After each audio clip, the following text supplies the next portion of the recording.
In this video, I'm going to be talking about list comprehension. And what list comprehension really does is, all it does is create a list for you using for loops.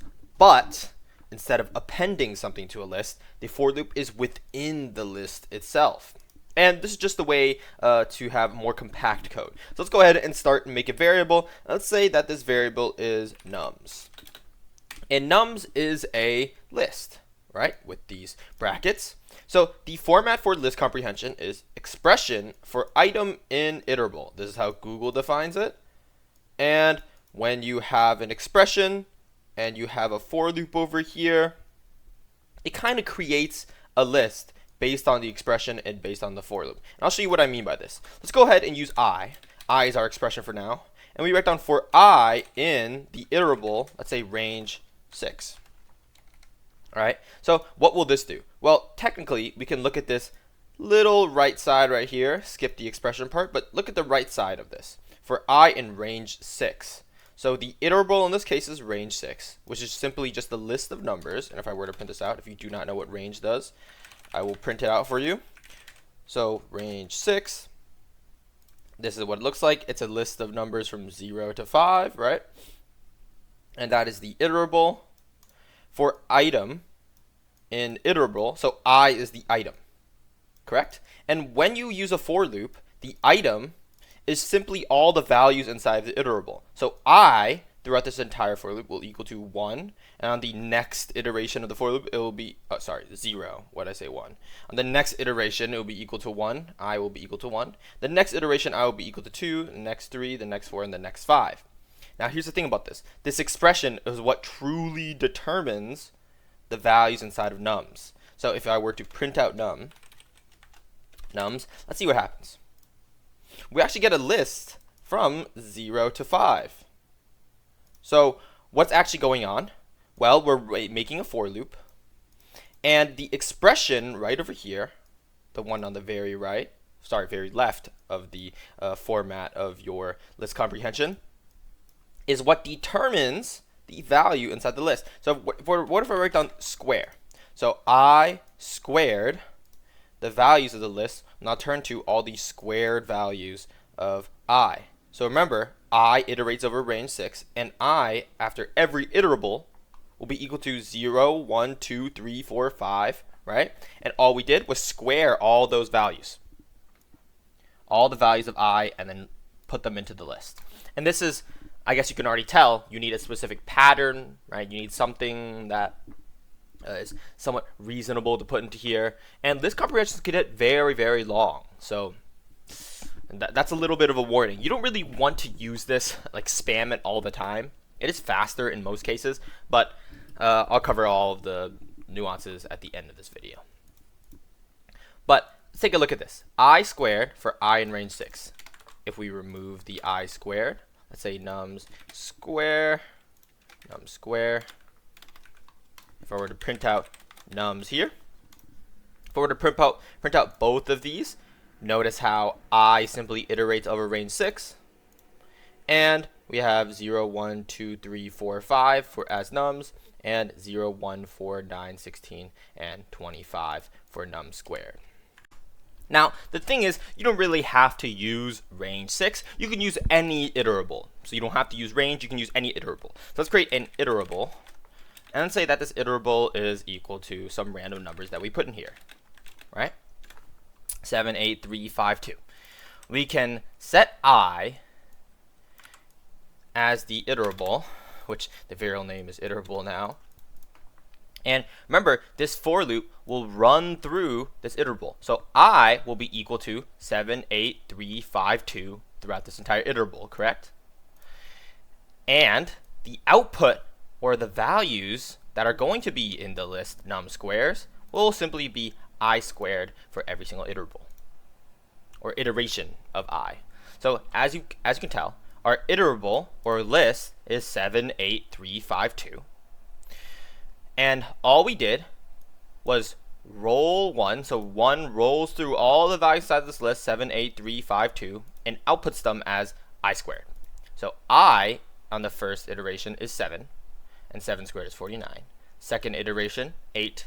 8 squared is 64. and 3, 9, as you can tell. All of these are simply the squares of the output of num squared. So you don't have to use range. You can use really any iterable you want. You can also use strings. So you can say hello. And let's write down Jitty. Let's write down, ooh, not kitty. I guess kitty. I like cats. So we can do that. I wish I had a pet. I wish I had a pet. At the moment I move out of this house, I will get a pet. And let's put pi.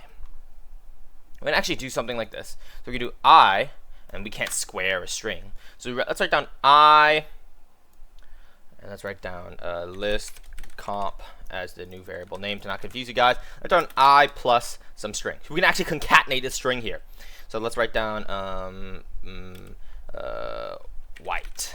I don't know, some color.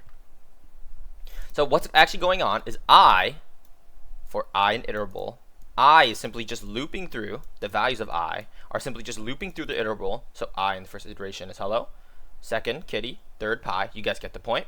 And then all we do is add spacebar white to hello, spacebar white to kitty, and spacebar white to pi. And there you go. So this is another reason why you can use it. Okay, you can just add things together. Now, of course, you could just use append and a for loop to do this. Hopefully by now, when you're on this video, or if you're watching through this entire series, you know how to do that. You know how to use append, and you know how to use for loops to append into a list. If you don't, either I'm a terrible teacher, or you guys didn't watch through this entire playlist. But this is what you can do, and it's, again, you could tell it's very, very compact. A for loop, you'll probably have to put like 3-4 lines of code for this, but with list comprehension, just a simple one-line code, and it's quite readable. Another reason why you'd like to use this is this, and this is probably going to be the reason why you use this the most, is because let's write down nums. Let's go ahead and print nums later. Let's write down nums, and let's write down 1 for I in range 7. All this does is, in this case, we didn't use I at all. All this does is just make a list of ones that has 7 values of 1. 1, 2, 3, 4, 5, 6, 7. Right? And you can put any number in here if you want. You can put 6, 7. 6, 7. Right? And you can also put 4. Right? It doesn't really matter what you put in here. You can also put down strings, right? Like sup. Okay?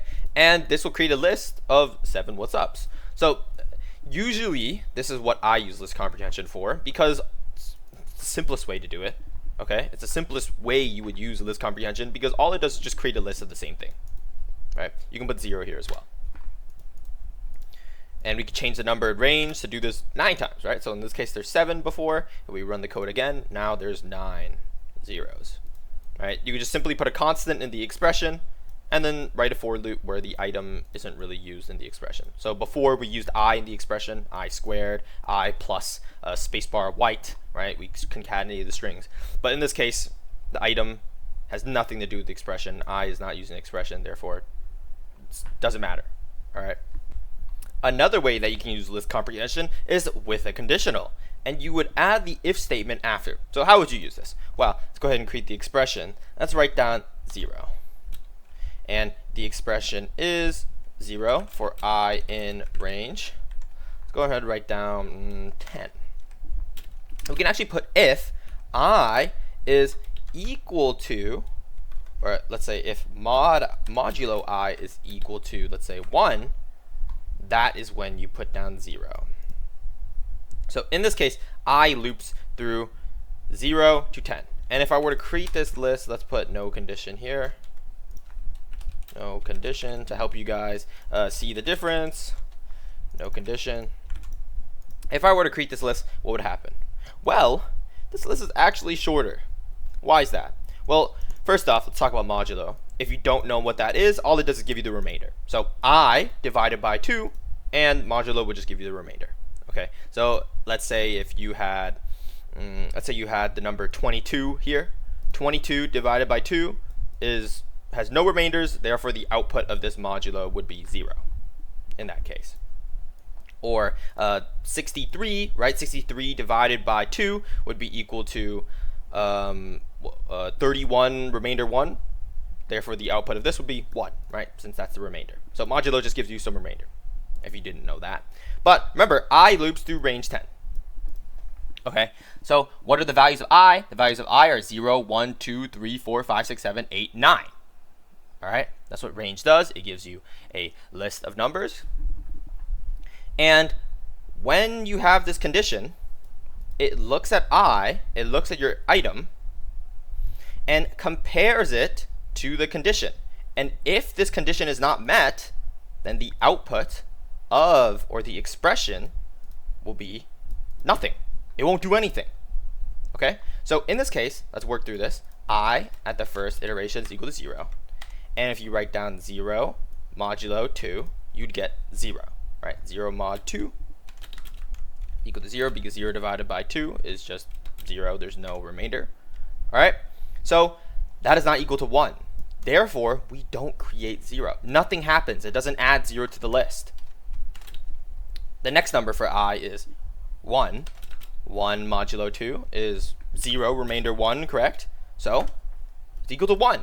And since I, or 1 modulo 2, is equal to 1, then we can add 0 to the list. Then the expression actually matters. It gets put into the list right here.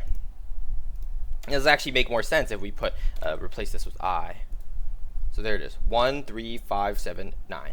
So the only instances when I will actually be added to the list is when the number has a remainder of 1 when divided by 2, which means the number is odd. Okay, when you divide a number by 2 and has a remainder of 1, it's odd, right? So as we keep going down, we'll realize that we just get 0, right? 2 modulo 2 is 0, right? There's no remainder there. Therefore, you don't see a 2 in the list in this condition. So you can actually add the condition, and keep in mind the format of this matters. The order in which you write the condition matters a lot, because if you put the if statement before the for loop, this won't work. You have to put it after in this specific format right here. Expression for item in iterable, if, and then the condition after it. Okay.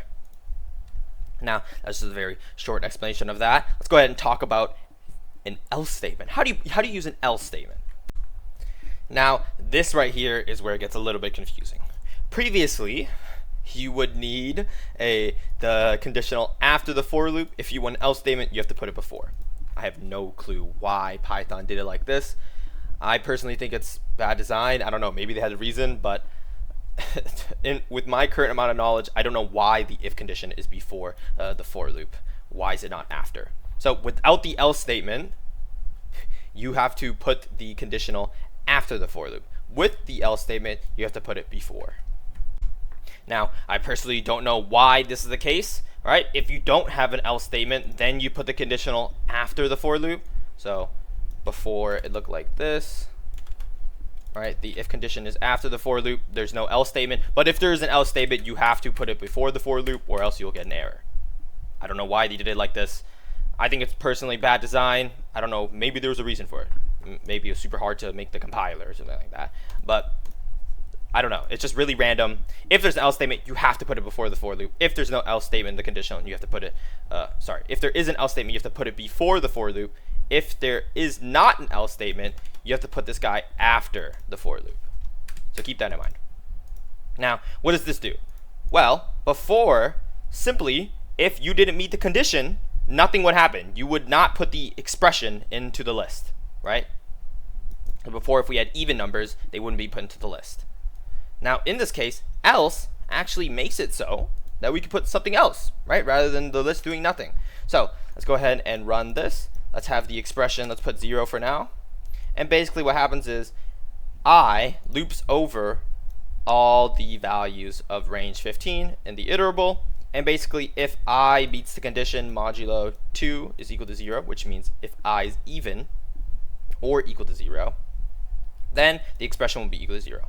Else, -1 will be put into the list. So if we run this, basically, on the first iteration of I will be equal to 0. 0 modulo 2 is equal to 0, therefore 0 gets put into the list, right? This expression on the left. But if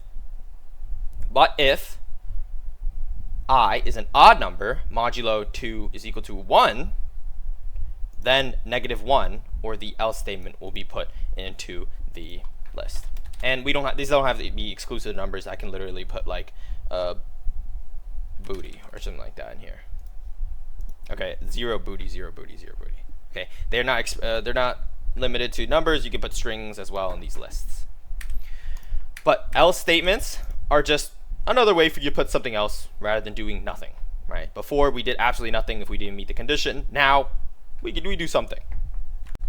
If I want to use this with I, right? Maybe you want a specific pattern. You can do I square here. So basically, if the number is an even number, don't square it and just put the value of I into the list. And if the number is an odd number, or modulo modulo 2 is equal to 1, then run the else statement and square it. Okay. So right here we see 0 is modulo 2 is equal to 0. Okay. So this guy isn't squared. Well, even if we squared it, it still stays 0. 1 is odd, so we square it. Still stayed the same because you can't tell. 2 is even, so we don't square it. Expression is just normal. 3 is odd, so we do square it. 4 is even, we don't square it. 5 is odd, we square it. 6 is even, we don't square it. 49 is odd, we square it, and so on. Okay, so this is another way you could use the else statement. I don't know, do something else if you meet some condition. Okay, but let's move on to this right here. So I'm going to remove that because I'm not certain if we need that anymore. If you do need it, you can go back in the video. But you could actually create lists inside of lists. So if you wanted to create a list of 001, I don't know, some random number, 9. Okay. So you can create a list, and we can use that as the expression. So this will be added on the list. So for I in range 7, we can actually create, let's actually use 3 to make this more countable for us, but we can actually create this expression 3 times in the list. So again, as I said, these lists, right, this list comprehension, the expression is not limited, or what gets put into the list through list comprehension is not limited to just integers. You can put strings, and you can also put lists in there as well, and we can actually repeat this list 1, 2, 3 times, shown by range. If I were to up the number, we'd repeat it 7 times. 1, 2, 3, 4, 5, 6, 7, right? And you can also create dictionaries using this. So I squared. And I also need to change these into curly braces because that's how dictionaries are made. It's not limited list. You can use dictionary comprehension. So when I run this and I print nums, basically the key is simply I and the value is I squared. So 0 is tied to 0, 1 is tied to 1, 2, the key 2 is tied to the value 4, the key 3 is tied to the value 9, the key 4 is tied to the value 16, key 5 is tied to the value 25, and so on. And we can just keep increasing this if we want, I don't know, up to 9, for example. All right, so 864. Now, the reason why I brought up dictionary comprehension is because it's quite the useful feature. You could actually flip the key value pairs within a relatively simple and condensed fashion, right? Before, you'd probably have to use, if you didn't want to use dictionary comprehension, you'd probably have to use, like, I don't know, some for loop and some appending and stuff like that, okay? But you can actually just create a new variable, dictionary flipped, and use this for loop. So for key and values, so the key value pairs in dictionary.items. Now, if you don't know what .items does, I have a video on that. But basically, if I wanted to have a quick explanation, simply just allows you to access the keys and values at the same time. So dictionary.items, keys and values. Basically, the keys and values will iterate over every key and value of this dictionary. And what we're doing is just flipping the values with the keys. So we actually create a new dictionary where the values are now on the left side, which means they're the new keys, and the keys are on the right side, which means they're the new values. And you can actually flip the keys and values. So in the previous dictionary, food is the key, pizza is the value, place is the key, grease is the value, and home is the key, and brick is the value. Right? Now we have pizza as the key since it's on the left side, and food as the value, and grease as the key, and place as the value. So you can actually flip the keys and values using dictionary comprehension. And look at this. Very simple. All it took was one singular line to do this. But as you've noticed, I've mentioned dictionary and list comprehension. You can do the same with other data structures, like tuples and sets, If you don't know what those are, of course, I have a video on that as well. But it works a little bit differently for tuples. The logic and the concept are the same. But they basically do the exact same thing, and hopefully by now at the end of this video you know how to do it with sets and tuples as well. All you need to do is change the little endings here and mess around with the code a little bit in the middle, right? But as always, if you have any questions, put it down in the comment section, and if you found this video helpful, consider subscribing and liking the video. Thanks for watching.